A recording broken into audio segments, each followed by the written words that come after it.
आदरणीय दर्शकवृन्द नमस्कार। AP talk टाइममा स्वागत छ। म निरजराज जोशी।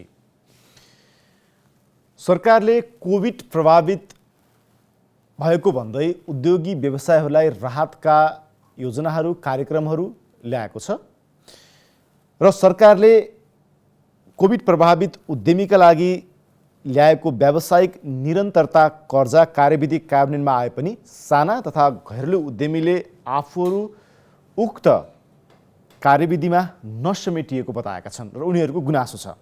सरकारले साना व्यवसायको नाममा थुप्रै नीतिहरू ल्याए पनि लक्षित वर्गसम्म नपुगेको उनीहरूको गुनासो छ। अर्थात् साना तथा घरेलु उद्यमीहरूको गुनासो रहेको छ। जति पनि सरकारले यस किसिमका नीति र कार्यक्रमहरू ल्याउँछ त्यसमा ठुला उद्योगी व्यवसायहरूको नै हालिमुहाली हुने गरेको उहाँहरू बताउनुहुन्छ। तर सरकारले सबैलाई समानुपातिक रूपमा र सबैका आवश्यकता र प्रभावहरूलाई अन्दाज गरेर यस किसिमका नीति र कार्यविधिहरू ल्याएको बताएको छ। यो समस्या कहाँ छ? यो समस्याको निराकरण के हो? कोभिडले पारेको प्रभावबाट साना घरेलु उद्योगी व्यवसायहरूलाई कसरी उकास्न सकिन्छ? नीति के हो? सरकारले उनीहरूसँग कसरी समन्वय गर्नुपर्छ? आज हामी यिनै विषयसँग सम्बन्धित रहेर यो बसाइमा हामी कुराकानी गर्नेछौँ। हामीसँग हुनुहुन्छ नेपाल घरेलु तथा साना उद्योग महासङ्घका उपाध्यक्ष मोहन कटुवाल। उहाँ ग्रिल तथा स्टिल व्यवसाय समेत हुनुहुन्छ। कटुवालजी, यहाँलाई स्वागत छ। नमस्कार। जुन सरकारले अहिले कर्जा कार्यविधि ल्याएको छ यसमा तपाईँहरूको असन्तुष्टि कहाँनिर हो? सबभन्दा पहिला त यो लामो इतिहास हो। पहिलोचोटि सरकारले त्यो बजेट मार्फत र मौद्रिक नीति मार्फत लघु घरेलु साना उद्योगको प्रवर्धनको लागि राम्रो नीति ल्याएको भनेर हामीले यसलाई स्वागत पनि गऱ्यौँ। तर जहिले पनि नीतिहरू आउँछ तर कार्यान्वयन गर्ने बेलामा जहिले पनि यो फितलो देखिएको छ। अहिले पनि हाम्रा लघु घरेलु साना उद्योगीहरूले जुन अपेक्षा गरेका छ, जुन हिसाबले सरकारले त्यो नीतिहरू ल्याएको छ त्यो लक्षित वर्गसम्म वास्तवमा पुग्न सकिरहेको अवस्था छैन।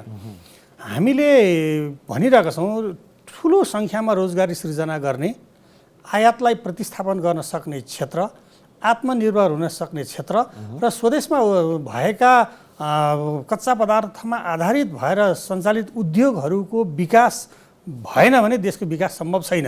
विकसित राष्ट्रहरूको पनि हेर्दाखेरि लघु घरेलु साना उद्योगको विकासबाट मात्रै त्यो देशको विकास भएको देखिन्छ।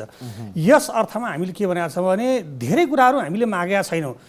पछिल्लो समय त कोभिडबाट प्रभावित भएका छन्, विशेष गरेर लघु घरेलु साना उद्योग नै सबैभन्दा ठुलो प्रभावित छन्, जसमा चाहिँ ठुलो सङ्ख्यामा रोजगारी छ, महिलाहरूको सहभागिता बढी छ, परिवारबाट सञ्चालित छन् र लकडाउनको बेलामा पनि अरू उद्योगहरू बन्द रहँदा यी साना उद्योगहरूले सकि नसके आफ्नो उत्पादन गरेर देशको आवश्यकतालाई परिपूर्ति गर्ने काममा योगदान पुर्याएका छन्। यतिखेर कोरोनाको सङ्क्रमणबाट सबै उद्योगहरू बन्द भए, हामीसँग भएका कच्चा पदार्थहरू त्यो समयमा त्यसलाई उत्पादन गर्न नसक्दा त्यो बिग्रिएर गए, उत्पादन गरेका वस्तुहरू बजारसम्म लान नसक्दा त्यो पनि कतिपय ड्यामेज भए र हामीले बजारमा बिक्री गर्न पठाइएको सामानहरू पनि बेच्न नपाउँदाखेरि हामीले त्यो रिटर्न पाउन सकिनौँ र विदेशी कतिले साथीहरूले बाहिर विदेशमा एक्सपोर्ट पनि गर्नुहुन्छ। त्यो एक्सपोर्ट गर्दाखेरि त्यो बुकिङ भएको सामानहरू पनि क्यान्सल गर्नुपर्ने अवस्था पुग्दा उद्योगहरू अत्यन्तै धराशायी अवस्थामा पुगे। यति समस्याहरू तपाईँहरूले बिहोरिरहनु भएको छ र सरकारले ल्याएको जुन कर्जाको जुन निरन्तरता कार्यविधि छ यो 50 अर्ब रुपैयाँको राहत कोष छ, यो के तपाईँहरूप्रति लक्षित छैन? होइन, लक्षित नाम चाहिँ लघु घरेलु साना उद्योगको नाममा आउँछ। तर आउँदाखेरि कसरी आइरहेको हुन्छ भने यो चाहिँ सरकारले पनि के अरे हाम्रै नाममा गरे हुन्छ, राष्ट्र ब्याङ्कले पनि निर्देशन गरेको हुन्छ। तर ब्याङ्क तथा वित्तीय संस्थाहरूबाट पुगिसकेपछि उनीहरूले त्यो कार्यान्वयन गर्ने बेलामा चाहिँ यसलाई चाहिँ सिरियसली लिएको देखिँदैन। हामीले अहिले बुझेअनुसार के देखिन्छ भने वास्तवमा त्यो ल्याउँदाखेरि नीतिहरूमा पनि अलिकति कता कता ती साना उद्योगहरूलाई, किनभने सबैलाई थाहा छ साना उद्योगहरू कम पुँजीमा सञ्चालन हुन्छन्, व्यवस्थापनको कमजोरी हुन्छ, शिक्षाको कमी हुन्छ र परिवारबाट सञ्चालित छन्, उनीहरू सबै लामो खालका डकुमेन्टेसन गरेर त्यो सामान लिन सक्ने अवस्थामा रहँदैनन्। र के हुन्छ भने ब्याङ्क तथा वित्तीय संस्थाहरूको के देखिन्छ भनेदेखि सबैभन्दा पहिला त राष्ट्रिय ब्याङ्कले निर्देशन गरे पनि अक्षरशः पालना गरेको देखिँदैन। ब्याङ्कहरूको एउटा कार्डलिङ जस्तो पनि देखिन्छ होइन, त्यो हामीले विभिन्न घटनाहरू क्रमले देखाइरहेको छ र हामीलाई जुन खालको एउटा प्रोसेस हुन्छ त्यो प्रोसेसभित्र हामी पस्नै सक्दैनौँ। अहिले आएको कार्यविधिमा पनि तपाईँले हेर्नुहोस् त्यहाँनिर भनेपछि तपाईँहरू राष्ट्र ब्याङ्कले जसरी त्यो कर्जा प्राप्त गर्नको लागि डकुमेन्टेसनको कुराहरू ब्याङ्क तथा वित्तीय संस्थाहरूले त्यो एउटा मापदण्ड निर्धारण गरिदिएको छ, त्यो मापदण्ड जुन निर्धारण भएको छ त्यो मापदण्ड अनुसार तपाईँहरू प्रवेश गर्न सक्नुहुन्न, तपाईँहरूलाई त्यही मापदण्डबाटै वञ्चित गराउन खोजिएको सुरुमै त्यहीँबाट हल अड्किन्छ। किनभने साना उद्योगीहरूलाई जस्तो अहिले के भनेको छ भने कार्यविधिमा चाहिँ तपाईँको 10 देखि 5 करोड 10 करोड 7 करोड 5 करोड भनेको छ। त्यो साना उद्योगीहरूलाई त्यहाँ जानलाई के भनेको छ भने ब्याङ्किङ सिस्टमबाट कर्मचारीलाई तलब भुक्तानी गरेको हुनुपर्ने भनेको छ। हाम्रो अधिकांश लघु घरेलु साना उद्योगीहरू परिवारसँग थोरैमा झन् त्यो पिसमा काम गरेका हुन्छन्, झ्यालादारीमा काम गरेर सबैको एकाउन्ट खाता हुँदैन, त्यो सम्भव देखिँदैन। अर्को कुरा के भनिन्छ भने अब त्यो पहिला सुविधा लिएकोलाई नदिने भनेको छ, अनि सुविधा लिइसकेपछि तपाईँको 2 वर्षसम्म कर्मचारीलाई निकाल्न पाइँदैन भनेछ। हामीले उद्योगहरू सुचारू हुन सकेन भने, त्यो कर्मचारीले राम्रोसँग काम गर्न सकेन भने होइन, हामीले त्यसको सट्टा अर्को प्लेसमेन्ट गर्नुको अर्को विकल्पै छैन। तर अहिले मैले जोड्दै थिएँ के भने हाम्रो नाममा ल्याइएका जुन नीतिहरू हुन्छन् अथवा लघु घरले साना उद्योगलाई छुट्याएर आएको बजेटहरू चाहिँ ब्याङ्क तथा वित्तीय संस्थाले के गर्दो रहेछन् भनेदेखि उनीहरूलाई एउटा हेड अफिसलाई शुद्ध त्यो विषयमा थाहा हुँदैन। क्लियर गरेर राष्ट्रिय ब्याङ्कले निर्देशन गरेका कुराहरू थाहा छैन भन्छन् र त्यसका शाखाहरूले त अब थाहा पाउने कुरै आएन। लामो समयसम्म पनि त्यो जिल्लामा सर्कुलेसन हुँदैन। हाम्रो लघु र साना उद्योगहरूमा वित्तीय साक्षरताको अझै पनि कमी छ। राष्ट्रिय ब्याङ्कले त्यो लागू गर्ने भनेको छ तर पनि त्यो प्रभावकारी रूपमा हुन सकेको छैन। र ब्याङ्क वित्तीय संस्थालाई के गरे हुन्छन्, उनीहरूलाई टार्गेट दिएर तिमीहरूले यो वर्ष यति नाफा गर्नु पर्यो, यति सम्म चाहिँ पुर्याउनु पर्यो, प्रभाव गर्नु पर्यो भनेका छन्।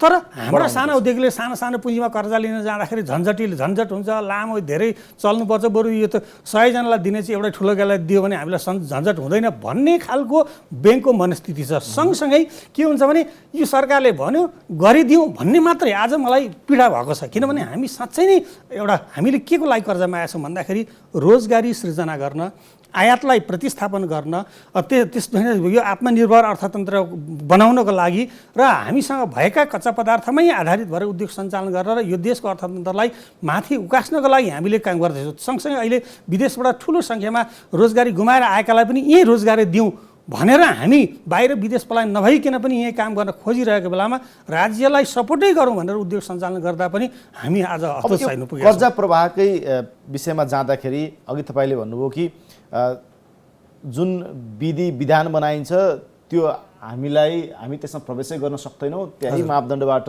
वञ्चित गर्न खोजिन्छ भनिरहँदाखेरि ब्याङ्क तथा वित्तीय संस्थाहरूले जसले लगानी प्रवाह गरिरहेका छन् या कर्जा प्रवाह गरिरहेका छन् उनीहरू यो राष्ट्र ब्याङ्कले या सरकारले ल्याएको विधिभन्दा पनि जसरी एउटा व्यक्तिगत रूपमा घरेलु उद्योगी व्यवसायहरूले कर्जाको लागि अपिल गर्छन् ब्याङ्कहरूलाई, त्यो उनीहरूको ठुलो कर्जाको एउटा माध्यम हो, उनीहरूको व्यवसायको ब्याङ्क तथा वित्तीय संस्थाको एउटा माध्यम हो। तपाईँहरू उनीहरू त्यो कुरालाई यो कार्यविधिबाट रोक्न चाहँदैनन् भन्न मैले भने म सही हुन्छु कि गलत हुन्छु? होइन, अब यस्तो छ, यसलाई सही गलत भन्दा उनीहरूको व्यवसाय तपाईँहरू हो, तपाईँहरू राष्ट्र ब्याङ्क र यो सरकार ल्याएको नीति नियम अनुसार तपाईँहरू जानुभयो भनेपछि उनीहरूको व्यवसाय जुन कर्जा प्रवाहबाट नाफा आर्जन गर्ने जुन एउटा विगतदेखि चलिआएको परिपाटी छ त्यसलाई त यो जुन 5% को जुन ब्याज दर राष्ट्र ब्याङ्कले निर्धारण गरेको छ त्यसले त असर गर्छ भनेपछि तपाईहरुले डकुमेन्टेसनमा त्यहाँनिरै सुरुमै थाहा छैन भने रोक्न खोज्या हो कि डकुमेन्टेसनमै गरे हुन्छ। यो ल्याउँदाखेरि पनि कता हामी सुझाव दिन्छौँ। हामी म नेपाल घरेलु सानो उद्योग महासंघ यत्रो लामो इतिहास भएको 30औं वर्षदेखि हामी स्थापना छौँ। हामीले आफ्नो तरिकाले एडभोकेसी गरिरहेका छौँ, हामी सुझाव पनि दिइरहेका छौँ। सुझावलाई पनि उहाँहरूले सहर्ष स्वीकार्नुहुन्छ, तर जहिले पनि कार्यान्वयन गर्ने बेलामा खालि अब सरकार कता कता हामीलाई कोही बेला राष्ट्रिय ब्याङ्क पनि निरह जस्तो लाग्छ। हुन त वर्तमान गभर्नरजी एकदम सकारात्मक रूपले आउनु भएको छ। यसपालिको मौद्रिक नीतिले हामीले यति धेरै उत्साहित बनायो, तर यो पछिल्लो समय काम गर्दै जाँदाखेरि वास्तवमा फेरि त्यति नै निरुत्साहित भएको छ। यो कठिन अवस्था छ। यतिखेर भनेको धेरै खालका झन्झटिला भन्दा पनि तपाईँ एउटा परिवारबाट सञ्चालित बढी उद्योगीहरू छन्, उनीहरूसँग एउटा श्रीमानले लिएको कर्जा क्लियर नभइकन श्रीमतीले कर्जा नपाउने छ, धितो हुँदैन महिलाहरूसँग। अब त्यो हिसाबले गर्दाखेरि हामीलाई अहिले यो कर्जा किन चाहियो त भन्दाखेरि हामीलाई अहिले कर्मचारीलाई उनीहरू अब हामीले उनीहरूलाई रोजगारले निरन्तर दिन सकेनौँ भने उनीहरू पनि विदेश पलायन छन्। हामीले अहिले भारतीय अन्य ठाउँबाट मान्छे ल्याएर उनीहरूलाई टिकाउनलाई चाहिएको छ। हामीले अन्तर्राष्ट्रिय स्तरमा हाम्रो उत्पादित वस्तुलाई प्रतिस्पर्धा गर्न सक्यौँ। किन सकेनौँ भन्दा हामीसँग त्यो खालको नयाँ प्रविधिहरू छैन। प्रविधि भित्राउनलाई पैसा चाहियो। सामानमा अब महँगो ब्याजमा गाउँमा ऋण खोजेर अथवा सहकारीबाट ऋण लिएर काम गर्दाखेरि आज हामीलाई त्यो हाम्रो उत्पादन लागत नै बढिरहेको हुन्छ। त्यहाँ हामीले सस्तो ब्याजमा हामीले सिधै मागेकै छैनौँ, हामी फर्काउँछौँ होइन। तर अहिले तत्कालको लागि हामीलाई एउटा राहत, अहिले व्यवसाय सुचारू गर्नको लागि चाहिँ सरकारबाट त्यो सुविधा माग्दाखेरि वास्तवमा अहिले पनि जिल्लामा आज मात्रै मैले धेरैवटा जिल्ला यहाँ आउनुभन्दा अगाडि के छ त स्थिति भनेर बुझ्दाखेरि कुनै पनि जिल्लामा अहिले यो कार्यविधिको बारेमा त जिल्लामा भएका ब्याङ्कका शाखाहरूलाई पनि थाहा छैन। सूचना प्रभाव रहँदाखेरि कटवाल सर कि तपाईँहरू छाता सङ्गठनको रूपमा रहनुहुन्छ, तपाईँहरूसँग देशभरिबाट साना तथा घरेलु उद्योगी व्यवसायहरू आबद्ध हुनुहुन्छ, सदस्य हुनुहुन्छ। हजुर, तपाईँहरू जुन माथिल्लो केन्द्रीय स्तरमा हुनुहुन्छ, तपाईँहरूले नीतिगत पहल गरिदिएर तपाईँहरूको डकुमेन्टेसनहरू हामी कहाँ पठाइदिनुहोस्, केन्द्रीय कार्यालय पठाइदिनुहोस्, हामीले एउटा इनिसिएसन लिइदिन्छौँ भनेर तपाईँहरूले गर्न सक्नुहुन्न? हामीले गरिरहेका छौँ। आज मात्रै मैले हिजो मात्रै भनिहालेँ, भक्तपुरले 50वटा फाइल ब्याङ्कमा पठाएको छ, एमै सोद्धा हामी गर्छौँ। तर उनीहरू त्यो कार्यान्वयन गर्ने ठाउँ खालि अहिले के छ भने सरकारले भन्यो गरे जस्तो गरौँ भन्दा छँदै छैन ब्याङ्कको अहिले। अब यसो भनिराख्दाखेरि तपाईँहरूले राष्ट्र ब्याङ्कलाई पनि यो विषयमा जानकारी गराउनु भएको छ होला, तालुकदार मन्त्रालय पनि जानकारी गराउनु भएको छ, उहाँहरूको प्रतिक्रिया उहाँहरूको? होइन, उहाँहरूले त के भन्नुहुन्छ भने अब राष्ट्र ब्याङ्ककै प्रवक्ताकै हिजो मात्रै पनि हामी यो विषयमा कुरा गरिरहेको थियौँ। उहाँहरूले हामी निर्देशन गरेका छौँ भन्छन्, ब्याङ्कले हामी गर्छौँ भन्छौँ, डेस्क पनि छुट्याएर राखेका छौँ भन्नुहुन्छ। तर त्यो ढोकाभित्रै सानो व्यवसाय पुग्न सक्ने अवस्था छैन। त्यस्तो खालको एकदम व्यवहार पनि त्यस्तै छ। तपाईँले साना एउटा 5 लाखको तपाईँले ऋण लिनुपर्छ भने उसले वास्तवमा 10 लाखको त्यति मेहनत गर्नुपर्ने अवस्था देखिन्छ। त्यस कारणले अहिले भनेको सजिलैसँगले उनीहरूलाई ठिक छ, पैसा हो, उसको सुरक्षाको ग्यारेन्टीहरू हुनुपर्छ, ती मापदण्डहरू पुरा गर्न सकिन्छ। तर एउटा सामान्य व्यवसायलाई यति लामो डकुमेन्टेसन त्यो गर्नुभन्दा बरु म महँगो ब्याजमा तिरेर चाहिँ म काम गर्छु भन्ने खालको एउटा मान्छेलाई त्यो सोचको विकास भएको छ। अहिले पनि त्यो शिक्षाको पनि कमी छ। त्यो यहाँबाट सर्कुलेसन गर्दाखेरि कम्तीमा सार्वजनिक रूपमा यस्तो छ है भनेर त्यो जानकारी शुद्ध दिएर कति ठाउँमा त के पनि देखिन्छ भने अन्तिम अवस्थामा आएर आफूले नजिक चिनेको अथवा पहुँचवाला मान्छेलाई चाहिँ त्यो जानकारी गरेर ती सुविधाहरू दिने खालको यति हो कि प्राइभेट ब्याङ्कको भन्दा पनि सरकारको स्वामित्व भएका कृषि विकास ब्याङ्क, राष्ट्रिय वाणिज्य ब्याङ्क, नेपाल ब्याङ्क जस्ता संस्थाले पनि एकदम स्वतःस्फूर्त त्यो काम गरिरहेको हामीले देखेनौँ। आज मैले भन्नुपर्छ, खोलेरै भन्नु, किनभने मैले नेपालका लघु घरेलु सानो उद्योग जसले 4,18,000 भन्दा बढीले छन्, 26 लाखभन्दा बढीलाई रोजगारी दिएको छ होइन, 4 खरब 5 खरबभन्दा बढीको पुँजी यसमा सञ्चालन छ। यस्तो प्रतिनिधित्व गरिरहँदाखेरि वास्तवमा ती व्यवसायका ती उद्यमीका पीडाहरू आज हामीले पोख्न सकेनौँ भने त्यस कारण अब हाम्रो वास्तवमा हामी अत्यन्तै हतोत्साहित भइसकेका छौँ। किनभने देशमा अहिले कोरोनाले गर्दा अर्थतन्त्र एकदमै डमाडोल अवस्थामा छ होइन। यसलाई उकास्नको लागि त पहिला त लघु घरेलु साना उद्योगको विकास नै हुनु जरुरी छ। यसको लागि यतिखेर भनेको हामीलाई राहत स्वरूप सरकारले तोकेका, सरकारले निर्धारण गरेका, सरकारले छुट्याएका बजेट हामीले पाउनु पर्ने होइन भने त अब के छ भने हामीलाई अप्ठ्यारो पारेर हामीले 100 जनालाई पाउने एउटै ठुलो उद्योगीले लगाएको छ। ठुलो उद्योगलाई त बोलाइ दिने चलन छ, हामी धाउँदाखेरि पनि हामीले पाउन छैन। जस्तै अघि तपाईँले भन्नुभयो कि फेरि पनि डकुमेन्टेसनको समस्या छ। जस्तै निरन्तर रूपमा तलब भुक्तानी गरेको तपाईँहरूले त्यो डकुमेन्टेसन दिनुपर्ने भयो, अर्कोतर्फ तपाईँहरूले कर चुक्ताको प्रमाणपत्र पनि तपाईँहरूले पेश गर्नुपर्ने भयो, अर्को बैङ्कहरूबाट तपाईँहरूले गरेको कारोबारको जुन डकुमेन्टेसन हुन्छ त्यो पनि तपाईँहरूले दिनुपर्ने भयो। अब अर्कोतर्फ तपाईँहरूले त्यसो नगरिरहँदाखेरि तपाईँहरू राज्यको नीति नियम कानुनभन्दा बाहिर रहेर काम गर्न खोजेको आरोप पनि लाग्ने गर्छ। जति आम्दानी गर्नुहुन्छ त्यस अनुसारको कर तिर्नु भएन कि भन्ने पनि एक किसिमको गुनासाहरू आउँछन्। यसलाई पनि तपाईँहरूलाई त्यो मानेमा नियमनमा ल्याउनको लागि यस किसिमका प्रावधानहरू राखिएको हो कि होइन होइन एक हामी मान्छ सहर्ष स्वीकार्नुपर्छ कुनै पनि देशमा उद्योग व्यापार व्यवसाय गरिन्छ भने त्यो देशको नीति नियम कानुनमा रहेर वैधानिकता प्राप्त गरेर उद्योग सञ्चालन गर्नुपर्छ। हामी पनि भनिरहेको छौँ त्यो विषयमा। त्यो नगर्नेलाई त्योबाट त्यो वञ्चित गर्नै पर्छ। तर साना उद्योगी र ठुलो उद्योगीलाई एकै खालको डकुमेन्टेसन कसरी, किन ठुलाको त आफ्नो व्यवस्थापनको सक्षम हुन्छ नि, सानाले ती सबै खालका डकुमेन्टेसन पुरा गर्न सक्ने अवस्था रहँदैन। त्यस कारणले अब हामीले प्यान गर्नैपर्छ, वार्षिक नवीकरण गर्नैपर्छ, राजस्व बुझाएको त्यो हामी सबै तयार छौँ। तर हरेकको ब्याङ्क खाता हुनुपर्ने भन्ने कुरो कतिको सम्भव छ? हामीले त पिसमा काम गर्नुपर्छ, ज्यालादारीमा काम गर्नुपर्छ। आज काम गरेर भोलि अन्त जाने खालको हुन्छन्। अधिकांश परिवारबाट फेरि हामीले ऋण लिँदाखेरि अब त्यसमा नि सर, जस्तै तपाईँहरू कहाँ मानौ 50 जनाले रोजगारी पाइरहेका छन् भनेपछि 50 जना नै ज्यालादारीमा नहुन सक्छन्। तपाईँहरूको 10 जना 15 जना त तपाईँहरूको नियमित तलबी रूपमा पनि रहेका हुन सक्छन्। ती 10 जना 15 जनाको डकुमेन्टेसन तपाईँहरूले त पेश गर्न सक्नुहुन्छ होइन? सकिन्छ। त्यो खालको नगरेको होइन। त्यो स्तरका 50 जना कर्मचारी राखेर काम गर्नेहरूले ती काम गर्छन्। तर नेपालको अधिकांश 2 जना 4 जना 5 जना 7 जना त्यो पनि अब ज्यालादारीमा लाएर काम गर्ने अधिकांश त्यस्ता उद्योगहरू छन्।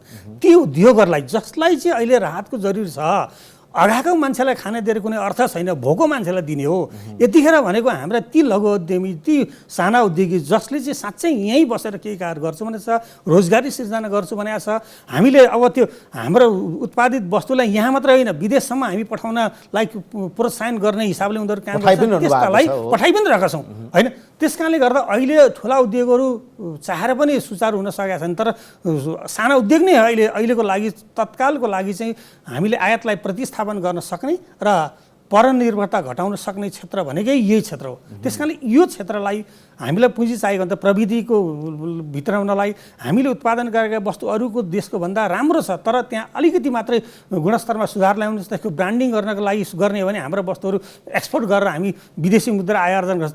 त्यो सुधारको लागि हामीले पैसा मागेका हौँ। हामीले सहुलियतपूर्ण कर्जा लिएर बिहे वर्तमान गर्ने अथवा मोज मस्ती गर्ने भनेर त मागेका होइनौँ। हामी विदेश पलायन हुन सक्ने अवस्था पनि छैनौँ। ठुला उद्योगहरू मल्टिनेसनल कम्पनीका त यहाँ अलिकति पनि उनीहरूलाई पाएको परेन पुँजीसहित पलायन हुन्छ, हामी त्यो पनि गर्न सक्दैनौँ। त्यस कारणले यतिखेर भनेको राज्यले एउटा अभिभावकको रूपमा ल्याएको छ, नीति नियमहरू आउँछन्, तर जहिले पनि कार्यान्वयन गर्नेवाला फितलो हुन्छ।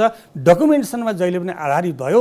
अब पनि सरकारले सम्बन्धित निकायले यसतर्फ ध्यान नदिने हो भने वास्तवमा अब सबैजना विदेश छैन। अब हामीले यो अप्ठ्यारो कुराहरूलाई कसरी सहज बनाउन सकिन्छ भन्ने पनि छलफल गर्न आवश्यक छ कि तपाईँहरूको डिमान्ड के हो, यहाँनिर के गरिदिनुपर्छ? अब तपाईँहरूलाई पूर्ण रूपमा तपाईँहरू डकुमेन्टेसन नबुझाउनुहोस् पनि भन्न सकिएन। एउटा नीति नियम अन्तर्गत त व्यवसाय बस्नै पर्छ होइन?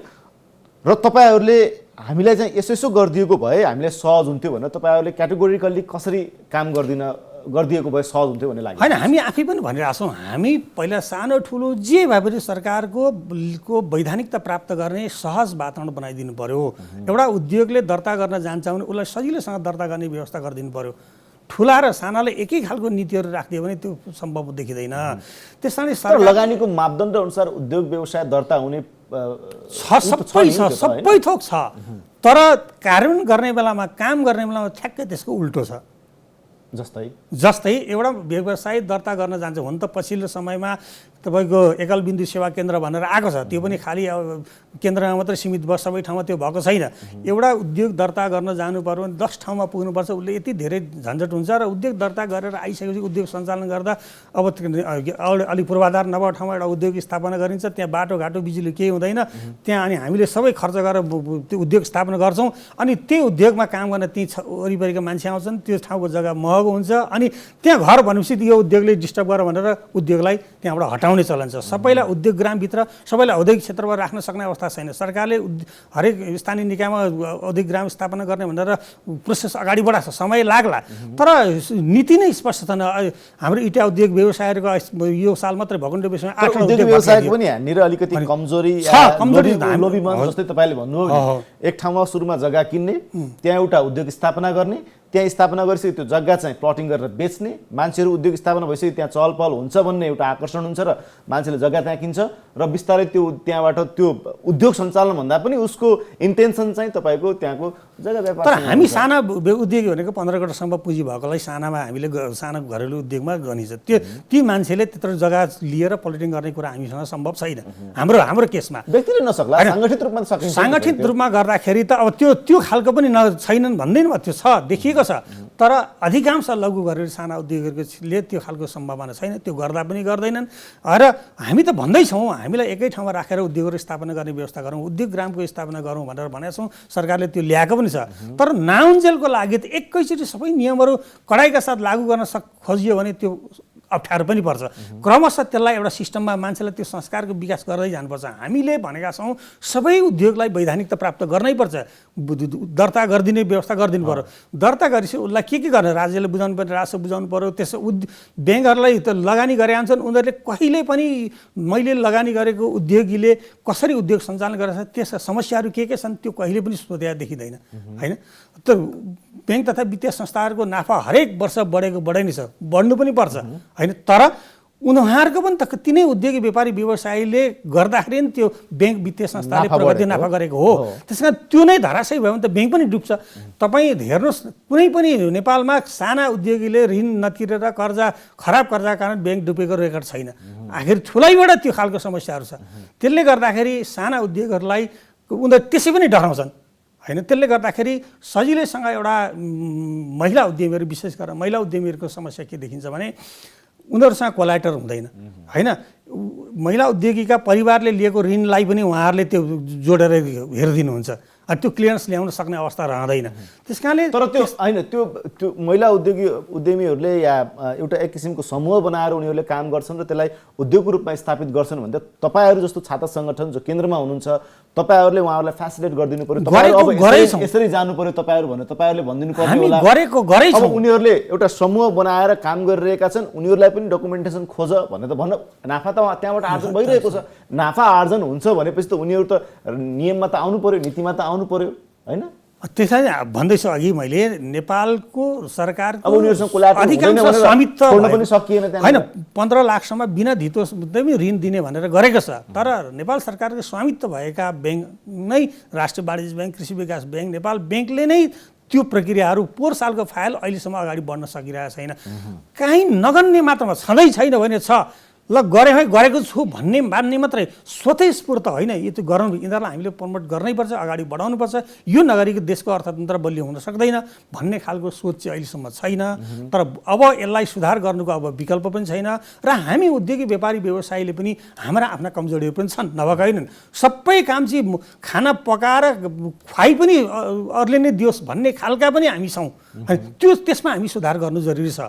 हामी पनि सरकारको मापदण्डभित्र आउनुपर्छ। तर चाहने नियत बस गलत गर्छु भन्नेलाई त छुट दिनु हुँदैन, हामी जस्तो संस्थाले पनि दिनु हुँदैन, त्यो खालको देखिएको छ।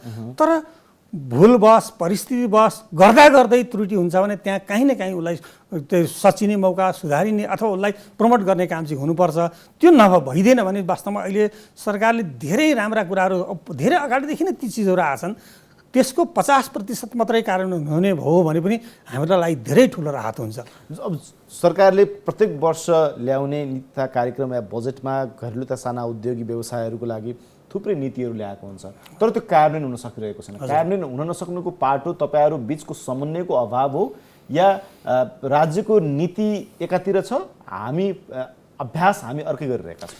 होइन, योभन्दा अगाडि चाहिँ के थियो भने साना उद्योगीहरूको कुराहरू सुन्ने फुर्सद नभएर हो अथवा साना उद्योगीलाई चाहिँ उहाँहरूले नगरेको। अब तपाईँ कहीँ पनि जाँदाखेरि गर्ने व्यवहारै फरक छ, चाहे राष्ट्र ब्याङ्कको कुरा होस्, चाहे मन्त्रालयमा जाँदाखेरि, अब त सम्बन्धित निकायमा भेट गर्ने कुरा होस्, हामीले महिनौँ कोर्दाखेरि पनि सम्बन्धित सरोकारवाला व्यक्तिलाई भेट्न गाह्रो अवस्था देखिन्छ। अगाडि साना भनेर लेखिदिए हो, त्यसले गर्दाखेरि त्यो कारणले गर्दाखेरि त्यो खालको भेदभाव चाहिँ हटाउनु। राष्ट्र ब्याङ्कहरू वित्तीय संस्थामा जाँदा तपाईँ गाडी लाएर टक्कसँगले सुटबुट गरेर जानु भने भित्र बसेर सफा गरेर कफी खाएर भन्नु मन छ। तर सामान्य व्यवसायी त्यो ढोकाबाट सेक्युरिटी गार्डले भित्र छिर्न नदिने अवस्था थियो, त्यसलाई तोड्नु जरुरी छ। र ब्याङ्क तथा वित्तीय संस्थाले अब कति नाफा कमाएँ भन्दा जस्तै मैले एउटा मात्र उदाहरण दिन्छु, निर्धन उत्थान भन्ने एउटा ब्याङ्क मैले चिनिरहेको उत्थान, उहाँहरूले के गरिनु भएको छ, व्यवसाय त्यो बेरोजगार मान्छेलाई खोजेर तालिम दिइसकेपछि उसलाई सर्टेन सामानहरू किनिदिएर एउटा उद्यमी बनाउन।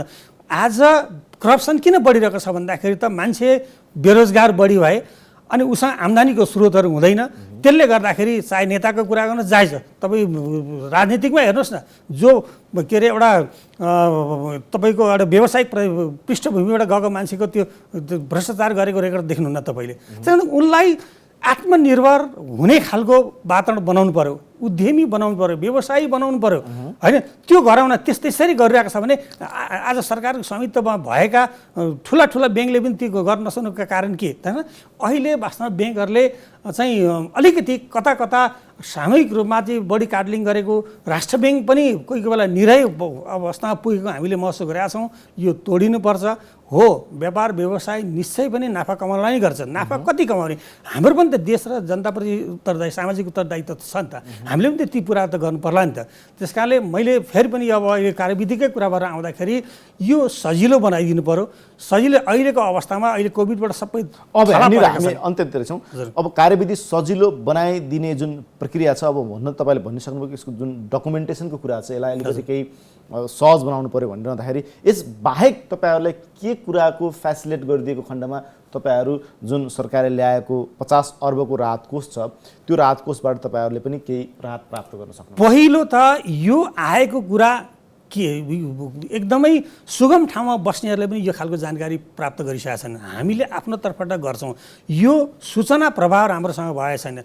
यो वित्तीय शिक्षा अझै पनि कमी हिसाब छ। अहिले पनि तपाईँको 15 गते भित्रमा गर्ने भनेको कुरा अहिले पनि जिल्लाका केन्द्रीय ब्याङ्कका जुन हेड अफिसले आफ्ना ब्रान्चहरूलाई त्यो खालको सर्कुलेसन गरेको छ। ब्रान्चमा जाँदाखेरि त्यो भएको छैन भन्ने खालको कुरा छ। आउँदाखेरि पनि उसले चिनेको नजिकै 2-4 जना बोलाएर चाहिँ ल हामीले गऱ्यौँ है भन्ने खालको कुरा छ। त्यस कारणले यसलाई सहज पहिला त प्रचार प्रसार व्यापक हुनु पर्यो। स्थानीय लेभलमा पनि त्यसलाई प्रचार प्रसार गरिदिनु पर्यो। त्यो उद्यमीले, किनभने हाम्रा लघु घरेलु साना उद्योगी त दूर दराजमा छन्, तिनीहरूलाई त्यो सजिलैसँग त्यो सूचनाहरू चाहिँ बुझ्ने खालको वातावरण र ब्याङ्कमा जाँदाखेरि पनि त्यो खालको एउटा डेस्क राखेर चाहिँ उनीहरूलाई सजिलैसँगले बुझाउने खालको गरिदिनु पर्यो।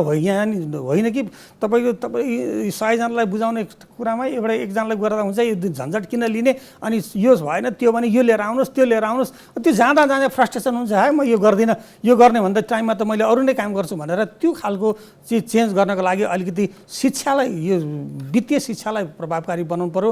डकुमेन्टेसनका कुरालाई अलिक सहज बनाइदिनु पर्यो। हो, ग्यारेन्टीको लागि के गर्नुपर्छ, कोलाटर राख्ने कुरा त छँदैछ, तर अलिकति सजिलोसँगले चाहिँ त्यो जस्तै विवरण बुझाउने कुरा पनि हामी नै भनेको छैन। प्यान पनि हुनुपर्छ, तिरेको पनि हुनुपर्छ, नवीकरण हुनुपर्छ, त्यसमा कुनै छैन। तर अब अहिले नै सबैको ब्याङ्क खाता छैन। अहिले ब्याङ्कबाट भुक्तानी गराएको छन्। हामी साना उद्योगीले के अरे तपाईँको संस्थाको नाममा पैसा लिएको हुँदैन, त्यो व्यक्तिगत ऋण लिइरहेको अवस्था हुन्छ त्यो अधिकांशले, किनभने त्यो डकुमेन्टेसन त्यो पुरा गर्नै नसकेको अवस्थाले गर्दा। तर अब जस्तै यही राहत कोषकै कुरा गर्ने हो भने जुन सरकारले 50 अर्ब भनेको छ त्यसमध्ये 30% त तपाईँहरूलाई भनेर भनिएको छ होइन। 30% भन्ने हो भने करिब 15 अर्ब रुपियाँ बराबरको रकम आउँछ भनेपछि त्यसमा तपाईँहरूको अधिकार त सुनिश्चित छ नि, होइन र? होइन, अधिकार सुनिश्चित छ, तर लिन सकिँदैन। तपाईँको अगाडिबाट थालमा खानेकुरा राखिदिने अनि मुखमा पट्टी राखेर हात बाँधेर खा भन्नु कसरी खान सकिन्छ? त्यो त त्यत्तिकै रहने नै भयो। त्यस कारणले गर्दाखेरि अहिलेलाई वास्तवमा एउटा एकदम सफल अवतरण गर्ने हो भने यतिखेरको अवस्थामा धेरै कुराहरू नगरिकन अहिले कोभिडबाट एकदम थलथलमा परेको एकदमै प्रभावित भएका उद्योगीलाई सजिलैसँगले चाहिँ डकुमेन्टेसन पनि सजिलो बनाइदिनु पऱ्यो। सबैलाई त्यो शाखालाई सर्कुलेसन गरेर त्यो विषयमा जानकारी गराइदिनु पऱ्यो। र अर्को कुरा चाहिँ तपाईँको एउटा फर्मालिटी पुरा गर्ने मात्रै नभई यो चाहिँ मैले गर्नै पर्छ, यो देशको लागि हो भनेर चाहिँ ब्याङ्कहरूले पनि अलिकति स्वतःस्फूर्त लागिदिने खालको गरियो भने र राष्ट्र ब्याङ्कले पनि खालि निर्देशन गरेर मात्र भएन, अनुगमन पनि गरिदिनु पर्यो। अनुगमनमा चाहिँ निजी क्षेत्रलाई पनि राखिदिनु पऱ्यो कि कति भयो त, कति किन गएन, कहाँ समस्या छ, केले गर्दाखेरि चाहिँ यो ऋण प्रभाव हुन सकेन भन्ने कुराको खोजी पनि गरिदिनु पर्यो। हस्, हाम्रो कार्यक्रममा आएर यति कुरा राखिदिनु त्यसको लागि तपाईँलाई धन्यवाद। यो लघु घरेलु साना उद्योगको तर्फबाट केही कुरा राख्ने अवसर दिनुभयो, यसको लागि धन्यवाद। यहाँलाई एपी1 टेलिभिजन परिवारलाई धन्यवाद दिन चाहन्छु। सँगसँगै सरकारलाई पनि अब यतिखेर चाहिँ लघु घरेलु साना उद्योगलाई पुनरुत्थानको लागि र यिनीहरू प्रबन्धनको लागि चाहिँ ठोस कदम चाल्दिन म आग्रह पनि गर्न चाहन्छु। धन्यवाद। दर्शकबिन, उहाँ हुनुहुन्थ्यो नेपाल घरेलु तथा साना उद्योग महासङ्घका उपाध्यक्ष मोहन कटुवाल। आजको कार्यक्रमको निर्धारित समय सकेको छ। बिदा दिनुहोस्। नमस्कार।